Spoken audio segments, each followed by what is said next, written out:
පාර්ලිමේන්තු මන්ත්‍රී ආර් දුමින්ද සිල්වා මහතාගේ සංකල්පයකට අනුව ක්‍රියාත්මක අඩු ආදායම්ලාභී පවුල්වල සිසු දරුදරියන් වෙනුවෙන් පාසල් පොත් හා උපකරණ බෙදා දීමේ වැඩපිළිවෙලේ තවත් වැඩසටහනක් බොතටුව මණ්ඩවිල කර්මාන්තපුරේ දරුදරියන් වෙනුවෙන් ක්‍රියාත්මක කෙරුණා.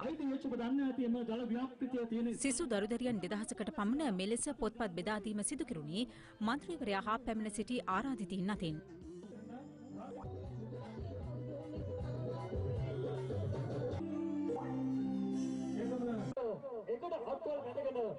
එහිදී අදහස් දැක්වූ මණ්ඩවිල ශ්‍රී අබේසුමනාරාම විහාරස්ථානයේ විහාරාධිපති පූජ්‍ය කෝමාරිකේ සුබෝධානන්ද හිමියන්. අපි දන්නවා කෙනෙක්ගේ තියෙන වත්කමසත්කම මිල මුදල් වලට වඩා තමන් සතුව තියෙන දැනුගත්කම.